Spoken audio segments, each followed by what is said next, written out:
कि एपीएमसी की जो कार्यप्रणाली है उसको सुधारने की ज़रूरत है। आप जो बाहर से बागवान आते हैं, जो भी व्यापारी आते हैं, आप उनका पूरा आपके पास उनकी कितनी बैंक गारंटी है वो आप क्या लेते हैं, उनका परिचय, उनका आधार कार्ड। लेकिन मुझे लगता है बगैर किसी जानकारी के अगर आप अलाउ करते हैं तो ये कहीं ना कहीं जिम्मेवारी एपीएमसी की भी बनती है, सरकार की भी बनती है। ये बहुत गंभीर मामला है और कई वर्षों से ये स्थिति बनी है। जो आढ़ती बाहर से आते हैं या व्यापारी आते हैं वो हमारे भोले भाले किसानों से सेब लेते हैं, लेकिन बगैर जो है भुगतान के यहाँ से फरार हो जाते हैं और हमारे जो छोटे किसान हैं वो बाद में ढूंढते रहते हैं।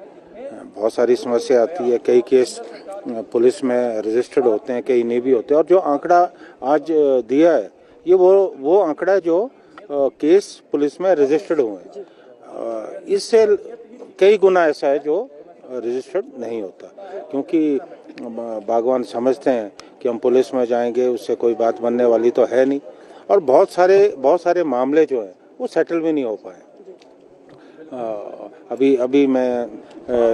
ये जो सेब सीजन है अभी जो गुजरा है वहाँ की मैं बात कहना चाहूँगा। अभी 5 करोड़ की जो है देनदारी छोड़कर वहाँ से हरियाणा से कोई व्यापारी था वो भाग गया, और जब पुलिस में भी रिपोर्ट किया गया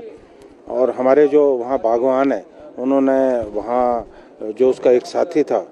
उसे पकड़ा और उससे जानने का प्रयास कर रहे थे कि वेयर अबाउट्स क्या है, और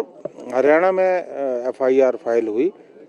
और बगैर किसी कोर्ट के समन के उनको गिरफ्तार करने पुलिस जो है पहुंच गई। ये तो जब मेरे नॉलेज में आया तो मैंने बड़ा संज्ञान लिया, और उसके बाद हिमाचल पुलिस ने जो है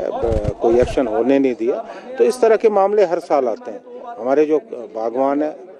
वो कहीं ना कहीं अपने को ठगा महसूस करते हैं, और मुझे अफसोस है कि जो एपीएमसी है, मैंने तो अंदर भी बोला सेशन में कि एपीएमसी की जो कार्यप्रणाली है उसको सुधारने की ज़रूरत है। आप जो बाहर से बागवान आते हैं, जो भी व्यापारी आते हैं, आप उनका पूरा आपके पास उनकी कितनी बैंक गारंटी है वो आप क्या लेते हैं, उनका परिचय, उनका आधार कार्ड। लेकिन मुझे लगता है बगैर किसी जानकारी के अगर आप अलाउ करते हैं तो ये कहीं ना कहीं जिम्मेवारी एपीएमसी की भी बनती है, सरकार की भी बनती है। और बहुत सारे केसों में मैंने स्वयं देखा है कि जो डिफॉल्टर यहाँ घोषित हुए हिमाचल की मंडियों में, वो जाके चंडीगढ़ और जो पिंजौर की मंडी में वहाँ धड़ाधड़ व्यापार कर रहे हैं। तो ये बहुत बड़ी कमी है, और सबसे ज़्यादा इसका जो नुकसान है हमारे जो छोटे किसान हैं, छोटे बागवान हैं, उनको भुगतना पड़ता है, क्योंकि जो बड़े बागवान है उनको इतनी समस्या नहीं आती, छोटे छोटे बागवानों को समाधान के लिए कृषि मंत्री की तरफ से किस तरह का उन्होंने माना, उन्होंने सदन में कहा कि ये बात गंभीर है और ये बात बिल्कुल ठीक भी है,